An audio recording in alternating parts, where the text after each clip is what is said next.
Good Thursday morning. This is 106.1 KYVZ. Joe Vazurek visiting with Ag Meteorologist Chris Schromick at Decision Weather Now, as well as WeatherValet. Chris, temperatures kind of all over the place this morning.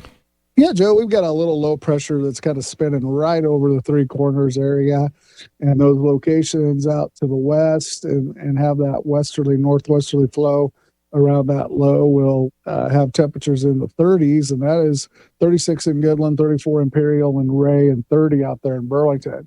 You get on the southeasterly flow side of this low pressure system, we got 51 in Colby, 51 in Hill City, 48 in McCook, and 41 in Oberlin. So that is a big difference between temperatures there in that 30 miles between Goodland and Colby, but that low is spinning right on top of us, and as it day proceeds, that low and trough coming from the north and west will push the high pressure out to the east of the area, and the southwesterly winds will pick up this afternoon, 15 to 25, gusting to 35 miles per hour. So with that dry air kind of coming in with this low from the northwest, those winds will turn back to the southwest direction and becoming breezy.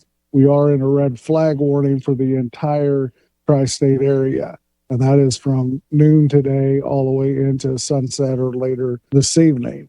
So no outdoor burning. Pay attention to your burn bans and doing anything that would ignite sparks, because we are experiencing this severe to moderate drought across the area, and fuels are dry, and anything that would ignite would quickly spread a wildfire. This afternoon, temperatures will climb up there into the 80s. We're looking at highs between 80 and 85 degrees. We got that red flag warning in place, and then we got a strong cold front that'll come through overnight, and that'll really change the weather for Friday and Saturday. That front is scheduled to turn these winds to the north during the overnight hours, gusting 35 to 55 miles per hour as it pushes through. And tomorrow it will remain breezy with those north winds at 20 to 40 miles per hour. And again, not expecting fire weather conditions tomorrow, because there's enough moisture late in the afternoon and evening to squeeze out some light rain, changing the snow as the temperatures fall below freezing towards sunset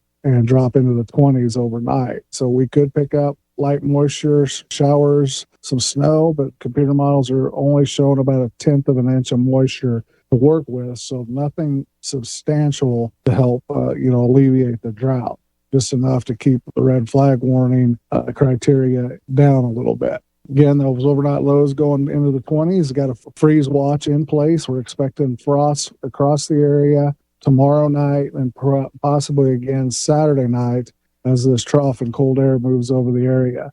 Daytime highs tomorrow only be in the upper 40s to around 50, maybe in the upper 50s around 60 on Saturday, depending on if we get some sunshine.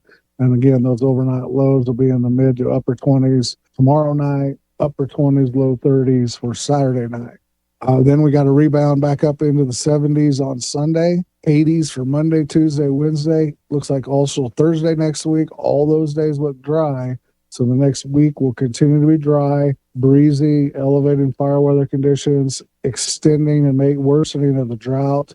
With this freeze potential, the wheat is about 2 to 4 weeks ahead of stage. All of it is kind of in that boot to heading stage. So the frost and freeze would likely cause some damage to this wheat crop that's already struggling from the drought.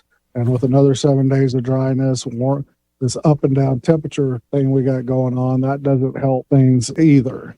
It does look like there is some rain chances late next week, Thursday, Friday, a decent looking system.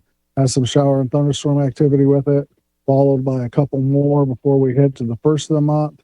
So there is a chance that we get some moisture, but it may be a little bit too late for the wheat crop, but enough. If we could pick up a half inch or so of moisture for spring planting, that would definitely be some good news. Once again, that's Ag Meteorologist Chris Schromick at Decision Weather Now, as well as WeatherValet for 106.1 KYVZ. I'm Joe Vazurek.